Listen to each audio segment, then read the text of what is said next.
Rabbi Laura Jonathan Sacks believed profoundly in the power of the written word and authored many books and articles that addressed major trends and issues of the day through the lens of Jewish values and Jewish texts.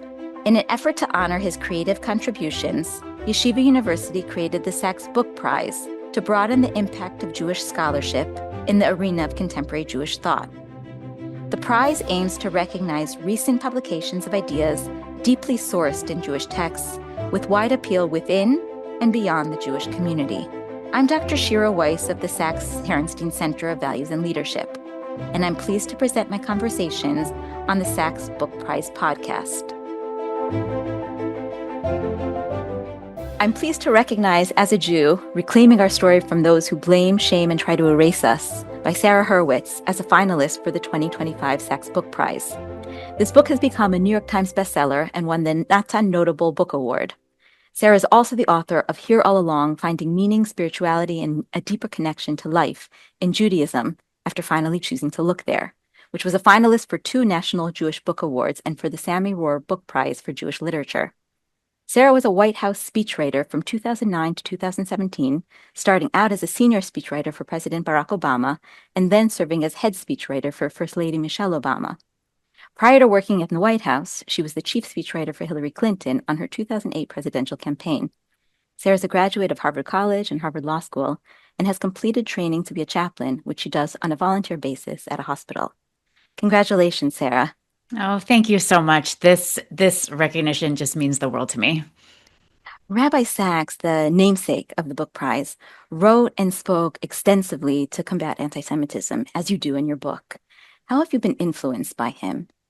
I mean, oh my gosh, Rabbi Sacks was one of my very first Jewish teachers through his books. I remember encountering his book Letter in the Scroll very early on and also Not in Our Name and just being absolutely blown away by them. I mean, Letter in the Scroll I've read countless times. Pretty much every line is underlined at this point. I've never seen anyone who writes about Jewish tradition, about what it means to be a Jew with such wisdom and grace and intelligence and beauty. His books have been such a lifeline for me. They're just so important to me. And when I think about fighting anti-Semitism, I don't think about fighting what the anti-Semites think, because I think that is a project that we're probably not going to succeed in. We're talking about billions of people versus 16 million Jews. What I think about is making sure that all 16 million of us are proud, joyful, committed, learned Jews. And I think that Rabbi Sacks, more than just about anyone, that was the work of his life. It was filling us up with Jewish content, with Jewish tradition, knowledge, learnedness, and I am just so grateful to him. I mean, he's just one of my earliest inspirations, and I'm just incredibly grateful for his work and his life. I can see in your book you not only emulated some of the content, but also the style of writing, the way that Yes. you phrased. Yes. Really beautiful. Yes. And I love that's something that he was so brilliant at. He's so substantive and deep, but also accessible. And he Yeah. never dumbs things down. He does not do that, but he translates. And to have that skill, he really is really one of my role models for when I write. You write very personally in this book about your own journey in Jewish learning, from being a self-described cultural, ethnic, social justice, good person, Holocaust Jew. Can you explain why you chose to write on this topic? Yeah, I grew up like a lot of American Jews, where Judaism for me was 2 boring holidays in a synagogue, 1 semi-boring holiday at a Passover Seder, and 1 great holiday, Hanukkah. And then it was those 4 holidays plus 2 and only 2 texts, prayer book in hand, thing on scrolls at front of synagogue, and a handful of universalistic values that everyone agrees with. Don't lie, cheat, steal, etc. And, I kind of walked away from it. And it was only in my mid-30s that I came back to Jewish tradition via an intro to Judaism class through a crazy set of circumstances. And, both having taken that class, having written my first book, and now having written my second book, which explores how anti-Semitism has shaped Jewish identity, I began to realize that my Jewish identity for most of my life was this humiliating series of apologetics. It was always, I'm Jewish, but not that Jewish. Well, what was that about? I'm not, I'm a Jew, but I'm not like those Jews who are so Jewy. Well, I'm sorry. is it a problem if I'm like Jews who are really serious about their Jewishness? Why was that? My whole just a cultural Jew, if you are an actual cultural Jew, if you connect to Judaism through Jewish culture, through thought, history, Israel, language, music, beautiful. What a powerful way to be a Jew. I knew nothing about that. I wasn't a cultural Jew, I was a contentless Jew. My Judaism was a big empty void with a few stupid ethnic jokes rattling around in it, and bagels and Seinfeld and misogynistic things about Jewish mothers. Like, that wasn't cultural Judaism. That is contentless Judaism. And, to have that be my Judaism, to have, oh, I like social justice, that's my Judaism.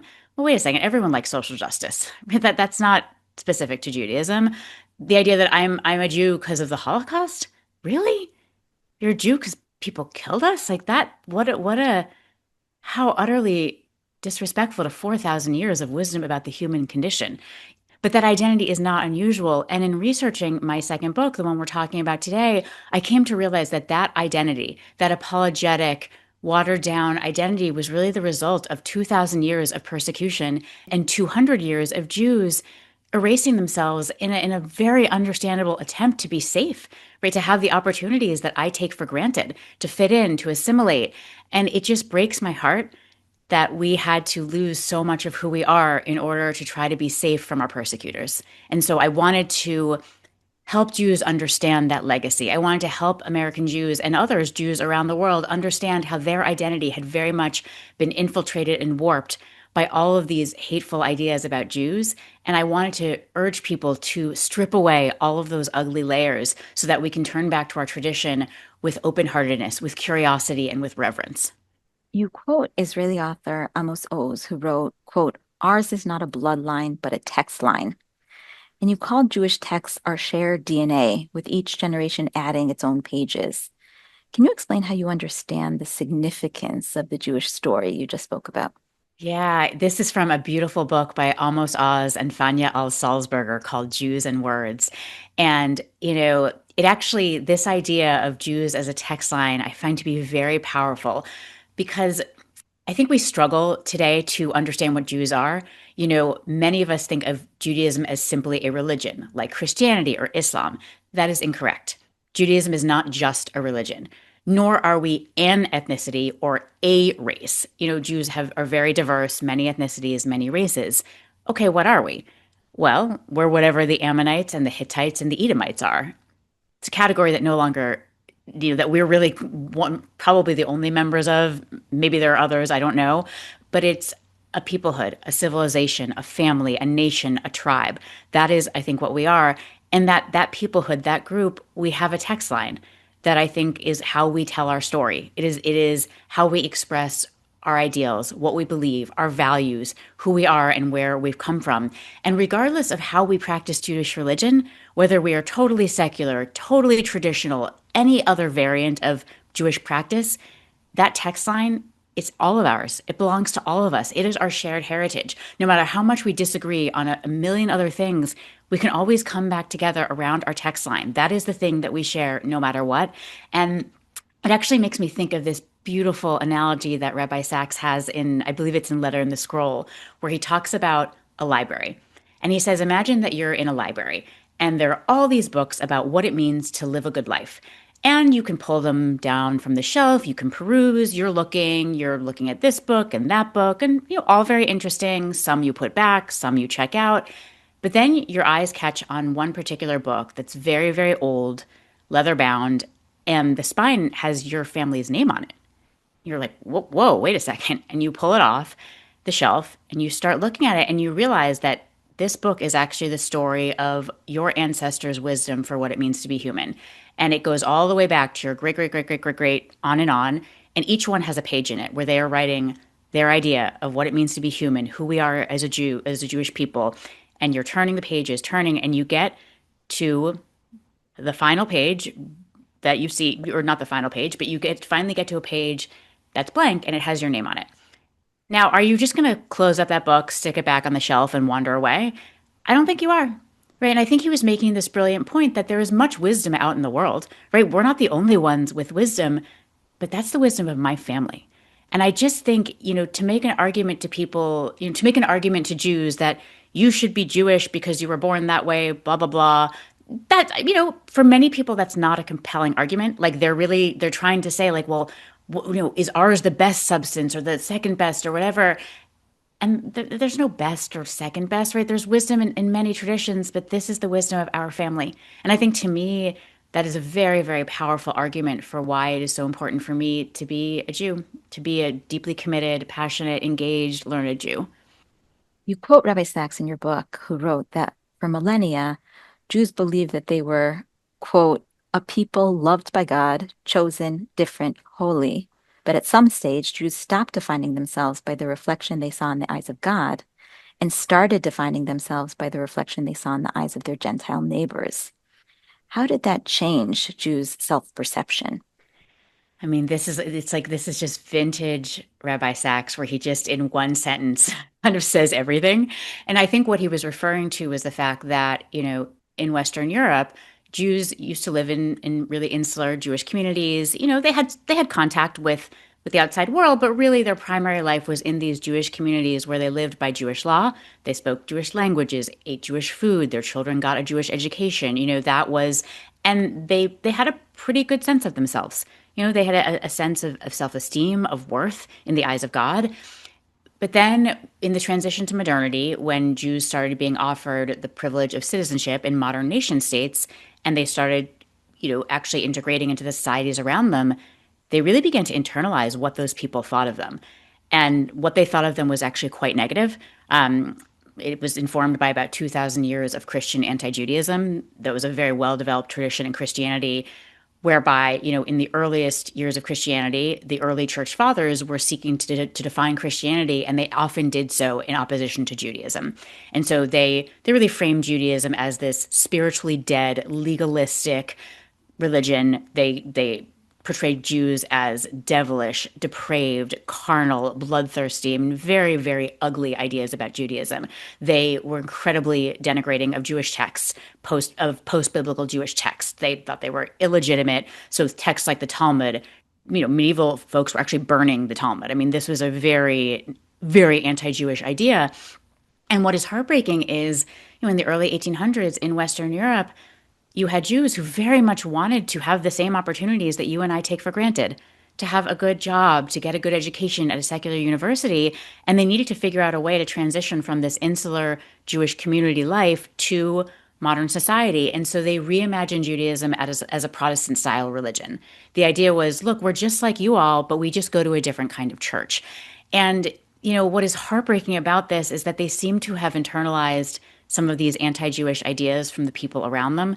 So, the idea that our post-biblical texts were somehow corrupt, inferior, they really did internalize that. And they put tremendous emphasis on the Tanakh, the Hebrew Bible, what the Christians call the Old Testament, because that was considered the legitimate text.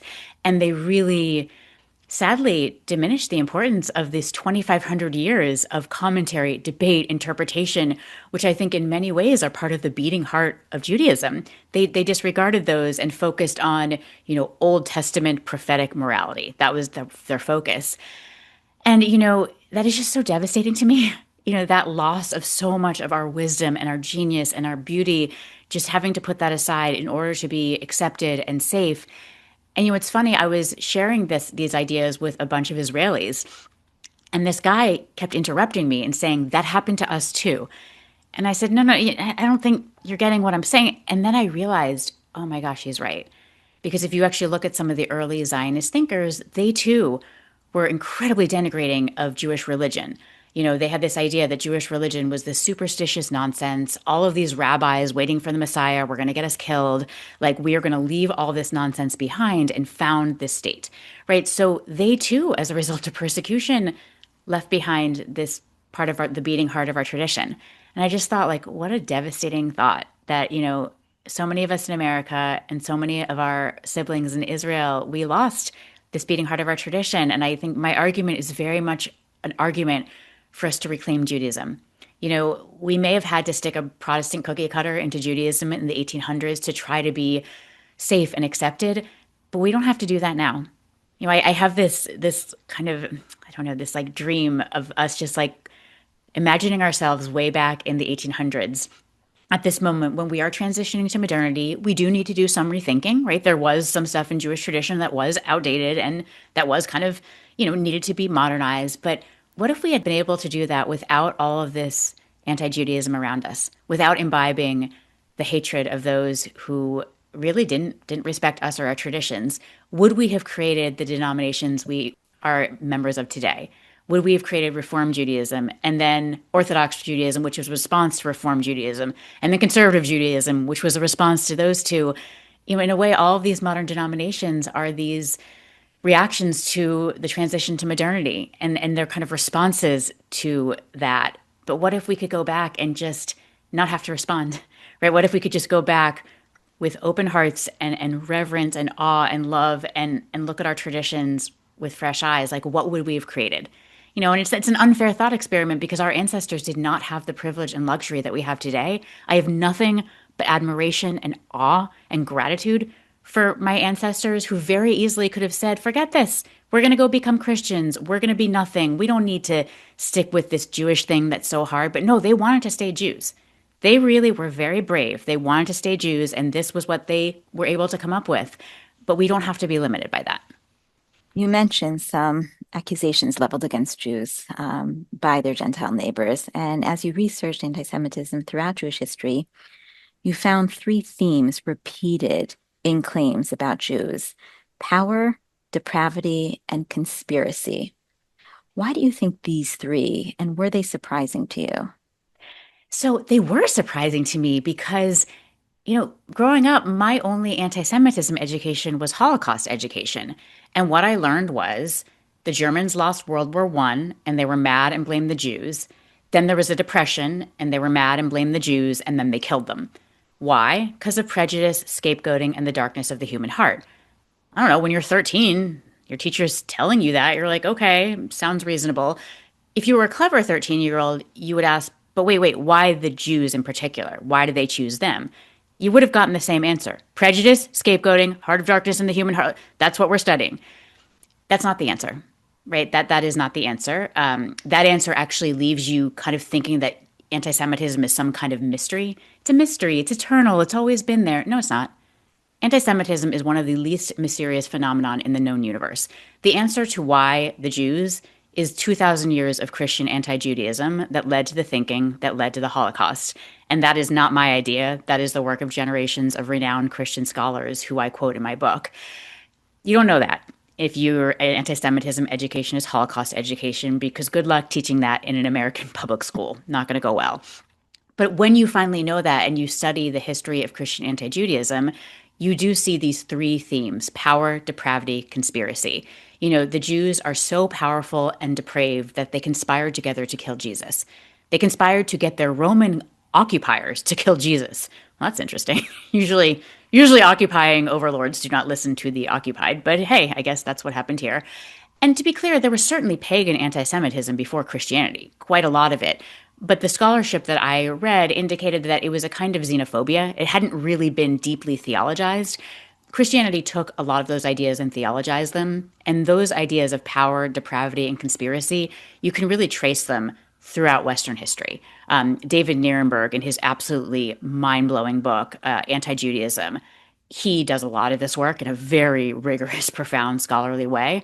And you can just see these ideas. And, not only do they lead to the Holocaust, but they make their way into the Muslim world, which, Islam had its own negative ideas about both Jews and Christians, that they were, inferior, kind of second-class citizens. But Islam was not obsessed with Jews by any means. Jews were considered weak, second-class, unimportant.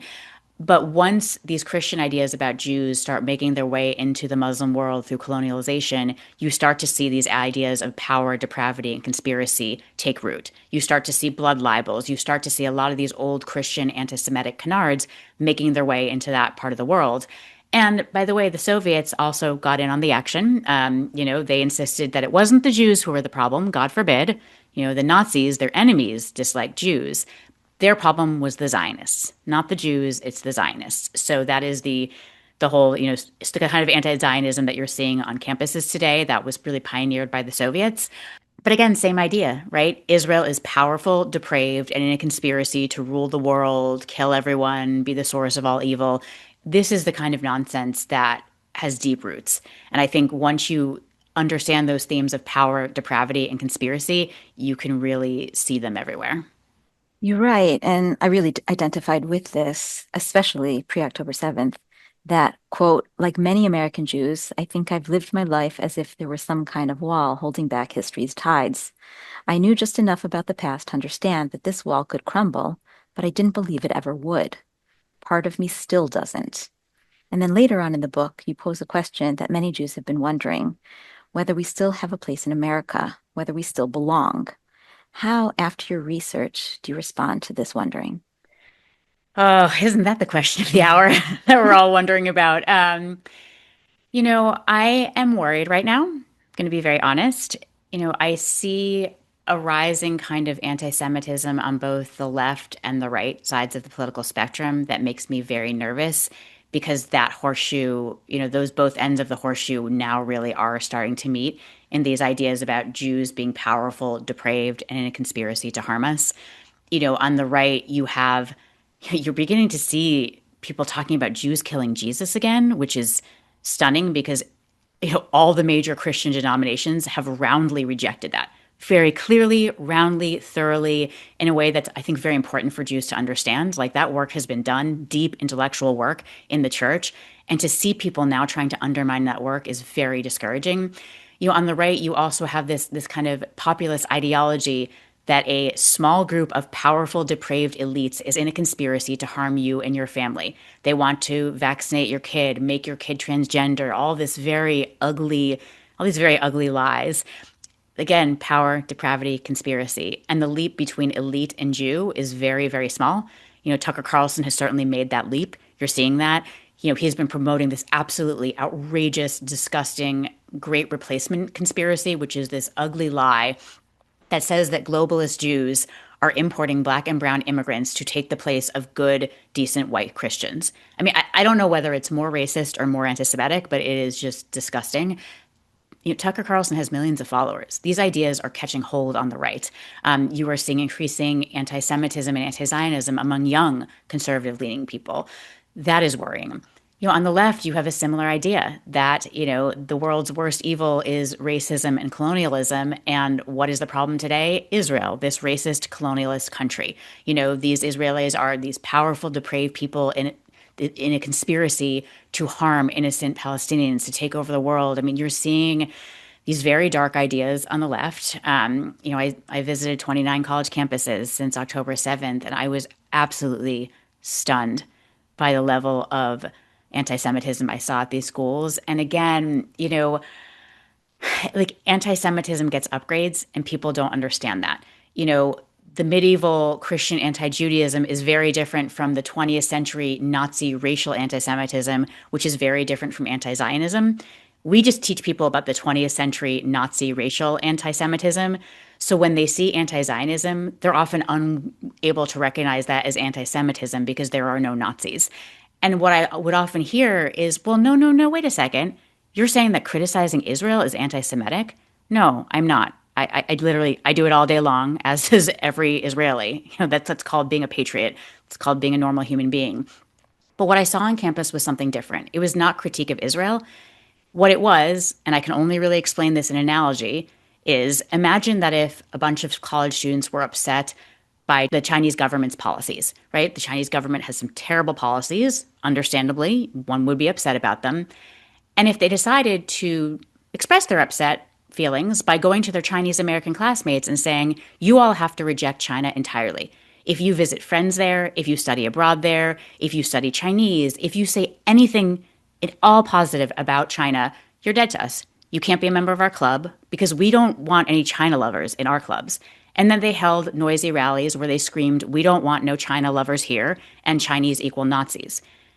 No one would say, oh, that's legitimate criticism of the Chinese government. We'd call it what it is, which is racism. Period. End of story. Not hard. That's what young people are doing to Jews on campuses. That is what we're increasingly seeing on the left, this incredible demonization of Israel in a way that is way beyond any kind of reasonable critique.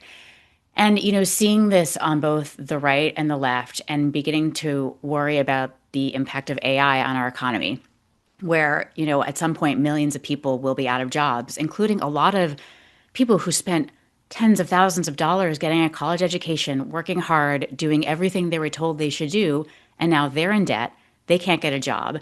And I think you are seeing this increasing idea that, these big, powerful Jews at these AI companies, at these corporate places, they are hurting us. They're manipulating our economy to harm us. You're seeing this idea that we're giving money that we need here at home to this terrible country, Israel. This connection of people suffering to Jews, very old, not a new idea. I've seen it for thousands of years. But I very much worry that that is going to take hold. And that does make me afraid. And my friend Yossi Klein Halevi, he said something insightful, which I think is important to keep in mind. He said, look, if things go badly in America, it will look more like America in the 30s and 40s than like Europe in the 30s and 40s. And I think he's right. I do take heart in that. But what I do worry about is that Jews like me, who are proud Zionists, who do not want to go around apologizing for Israel. I certainly will critique the current Israeli government. I got many, many fierce critiques, but I will not apologize for the existence of the state of Israel. I take great pride and I have such gratitude and awe at the existence of the state of Israel. I will never apologize for that. I think Jews like me are going to have a hard time. Now, look, I could be wrong, right? No one can predict the future, and anyone who does, I think, is really, I'd be skeptical of that. And I also want to be clear that there are millions and millions of Americans who don't sit around obsessing about Jews. They're working hard at their jobs. They're raising families. They're not online looking at crazy stuff on Twitter. So it's also important to calibrate our fears and to realize that actually Jews have had quite an extraordinary run in America. We've been very lucky here. This is, I think, unlike any experience in any country on earth that Jews have had. And I'm just not sure if America is totally exceptional. So I guess what I'd say is I'm unsure. I'm sort of grappling with some real fears, but some things that I take heart in as well. And I don't know, I just don't know. On your visits to college campuses of late, or your observations in society at large, have you seen any improvement in the last couple of years, or is there more regression? Yeah. So I do think that colleges have, generously started actually enforcing their rules when it comes to Jews. So that was nice.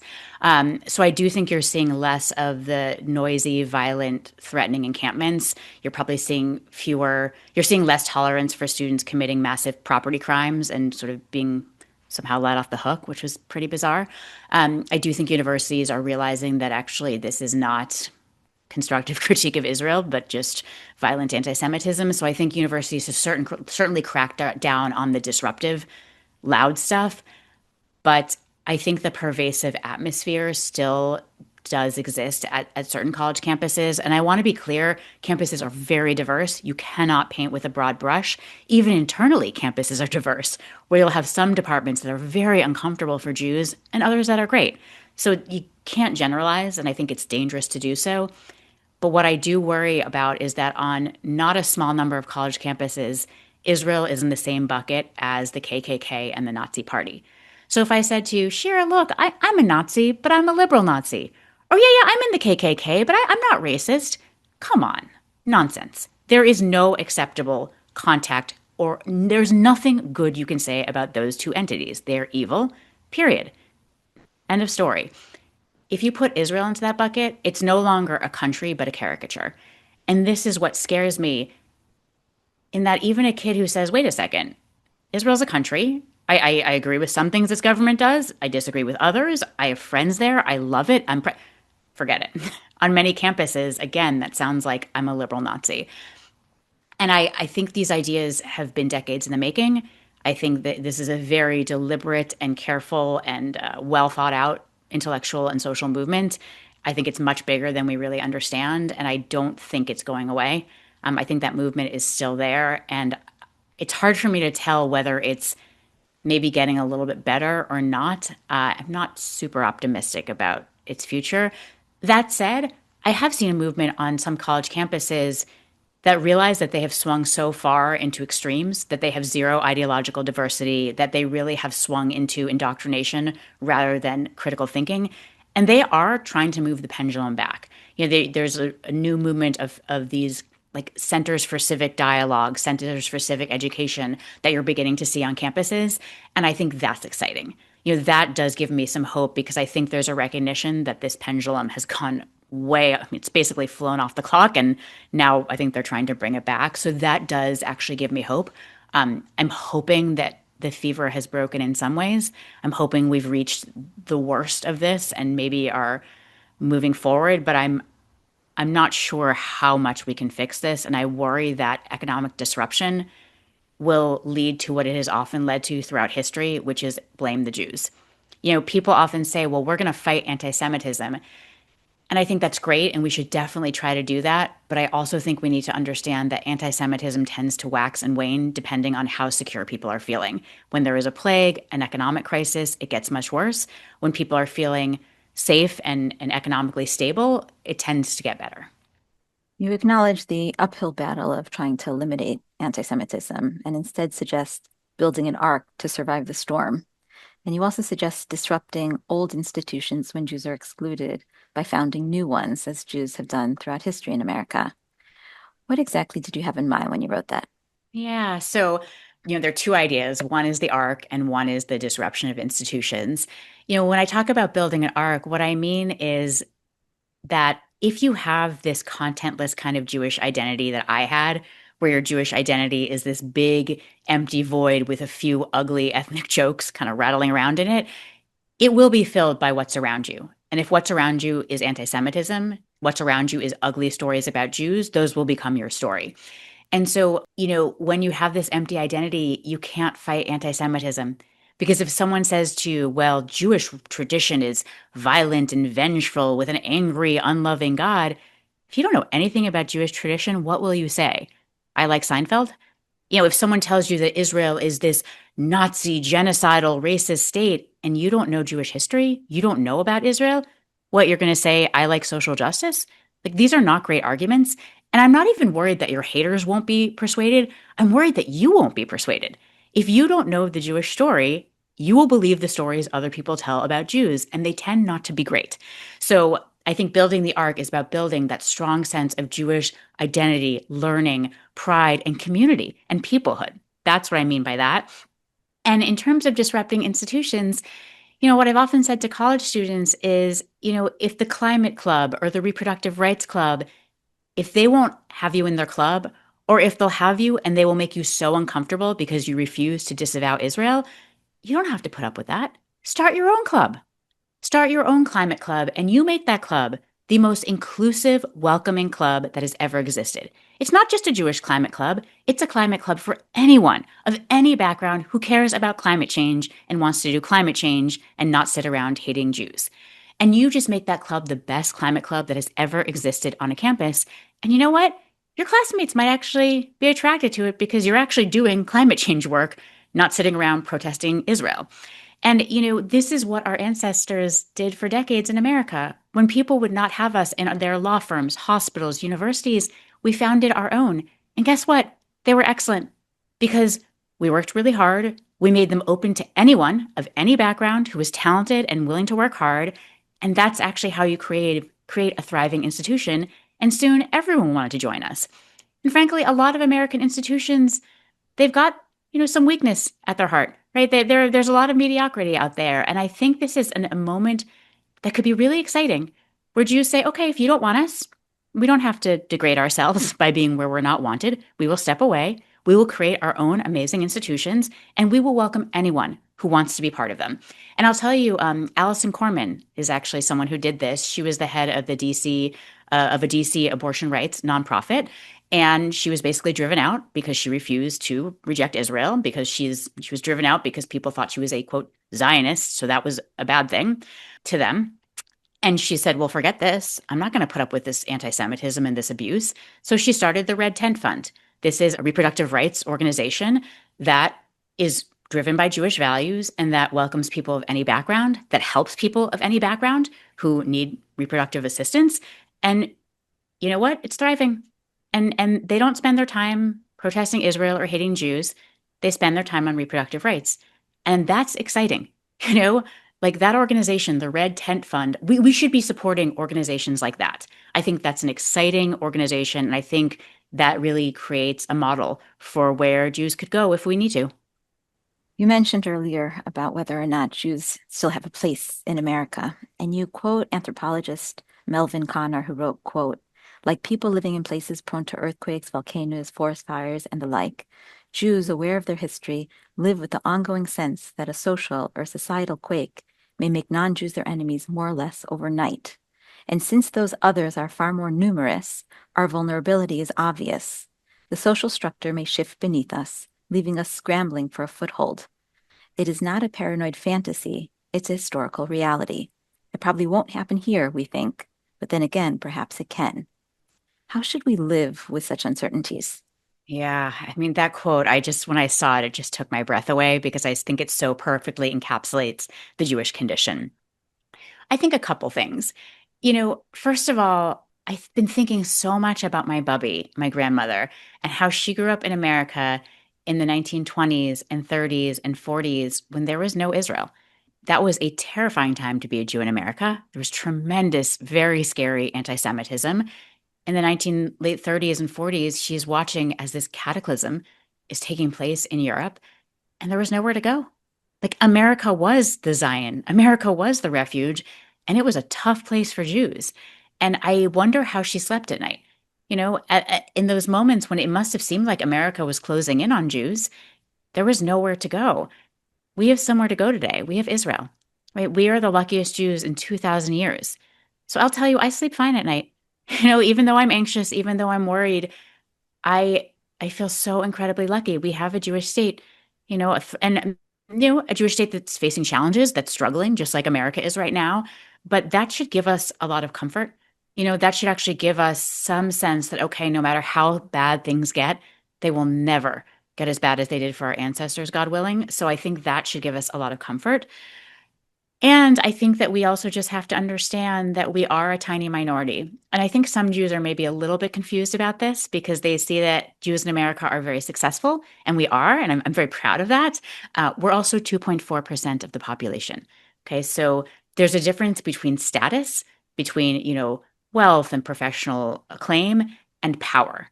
I define power as the ability to actually defend your body if needed. We certainly have that in Israel. I don't know how much power we have in America. I think we have a lot of status. I think we have a lot of wealth, but power is something very different. And so I do think that we have to be aware of that, as Connor makes clear. I think that many Jews, I think, are quite privileged in America, especially young Jews, not realizing how lucky they are and not realizing that we have siblings around the world who are not so lucky. And they are my family. And so I can't just say, well, forget them. I'm fine. That's not what we do as Jews. I think that is falling into the category error that we made 200 years ago, where we said Judaism is a Protestant style religion. So, oh, look, those Jews in Israel, well, I don't really think they're practicing the religion the way I do, so forget them. They don't share my ideology, so I should have nothing to do with them. That's incorrect. We are not an ideology or just a religion. We are a family. And so I don't care how they practice any kind of religion. They are very important to me. They are my family. I care deeply about them. And so I think Connor is right. And I also think we should take some comfort that unlike Jews for 2,000 years, we do have a real privilege in having Israel. So that gives me comfort. That is how I live in light of that memory. You just mentioned your grandmother, and in the book you mentioned generational trauma, when people who've experienced a traumatic event pass down their anxiety, fear, and sadness to future generations. And in your book, you wonder if your distress over knowing the worst parts of Jewish history is hindering your clear thinking about the present, or if knowing the worst parts of Jewish history is forcing you to think clearly about the present, which is causing your distress. And later you write about having a free relationship with the past. You cite that the mission God gave Israel on Mount Sinai was not to forget the past, nor be enslaved by it, but to own it and consciously choose how to live in light of that memory. How do we do that? I think the first part of doing this, of living, not forgetting the past, not being enslaving it by owning it, is that you have to know the past. And so many of us, and by so many of us, I mean me, for the first 36 years of my life, I knew nothing about the Jewish past. I knew absolutely nothing. I didn't really know that there was Judaism other than the four holidays, two texts, three universalistic values, right? I just didn't know. And so I think step one is we need to educate ourselves. And look, I went through this process myself. 12 years ago, I could not have told you what the Torah was. It was on scrolls, old in Hebrew. That's the sum total of what I knew. The Talmud, never heard of it. The prayer book I was holding in my hands, I literally thought was a small font version of the Torah. I had no idea. And that's not unusual. This is a very common Jewish identity. So I think step one is we have to educate ourselves. That means taking an Intro to Judaism class. I took two of them. It means reading some Intro to Judaism books. My first book, Here All Along, was really made to be that kind of book. To say, okay, you know nothing? Amazing. Come in. Let's learn together. And so I think the first step is actually knowing what the past is. And then the second step is, okay, realizing that our ancestors did not have a lot of the privileges that we had. And they had to make decisions based on persecution, based on trying to live, to survive, that we, thank God, don't have to make. And so kind of looking back at the past and saying, okay, our ancestors left behind a lot of parts of the tradition to try to be safe and accepted. We don't have to do that. Let's go back and actually let's reclaim those parts of the tradition that they couldn't own, that it wasn't safe for them to own. We can own them now. We do have that privilege. So I think that is important. And I think it's also important to know the past, to be very wary, but also not to be terrified all the time, right? It is this constant pull that I think is beautifully expressed in the Torah, which says, love the stranger, welcome the stranger. You were a stranger in the land of Egypt. Be open-hearted to the non-Jew. The stranger is the person who is not the Jew. Care about them, love them. And it also tells us, remember Amalek. Remember the Amalekites, an enemy tribe that attacked the Israelites from behind where they were weakest. And, there's a real abhorrence for that attacking us when we're weak. So, love the stranger, but remember that some strangers want to kill you. And balancing those two poles. Jewish tradition always operates in polarities. It's very different from social media where people are clinging to their one truth and saying that everyone else is wrong and evil and on the wrong side of history. No, that is not how we operate in Jewish tradition. Jewish thought is always about holding opposing truths and wrestling with them. Love the stranger, but remember some strangers want to kill you. Two pieces of paper in your pocket. I am but dust and ashes. The world was created for me, right? Those are two totally opposing truths. We have to hold and wrestle with both of them. And so I think that, that's how we have to think about our history as well. Like looking back and realizing, okay, there is a very deep neural groove of Jew hate worn into the Western world's imagination. We see that, we know that, we are not naive. And also in America, we've managed to thrive in some pretty amazing ways. Let's hold those both and let's wrestle with them. The subtitle of your book is Reclaiming Our Story from Those Who Blame, Shame, and Try to Erase Us. As a final question, what do you hope the reader takes away from this work? I really hope that Jews will be able to step back and really examine their Jewishness and discern where there are layers of internalized anti-Semitism, shame, and self-hatred, and see those layers very clearly for what they are, which are just lies. It's just ugly, hateful lies that people have put on us. And I want them to be able to say, okay, I recognize that as anti-Semitism, and I'm going to strip that away. I am rejecting those ugly, hateful ideas because they are not true. And then I want them to be able to turn to Jewish tradition more clear-eyed, more open-hearted, without all of those ugly, hateful lenses that our persecutors have put on us, so that they can see clearly the wonders of our tradition. We have 4,000 years of wisdom about what it means to be human, about how to be a good person and lead a worthy life and find deep spiritual connection. This is the greatest gift that anyone could ever ask for. And I wake up every morning and I just think, like, how did I get so lucky to be a Jew? I do not know what I did to deserve this gift, but I do know that I'm going to try to be worthy of it. by studying my tradition with awe and reverence, by standing up for other Jews and being part of this Jewish family and doing everything I can to help this people. That's my goal, and I hope that that is what people will take away from this book. Thank you, Sarah, for such a deeply insightful and meaningful work and for motivating your readership to reclaim our story for a stronger and a more hopeful future. Congratulations again for being recognized as a finalist in the Sacks Book Prize. Thank you so much, Shira. It's such a profound honor. Thank you for listening. We hope the Sacks Book Prize will catalyze more inspired and inspiring Jewish writing and scholarship.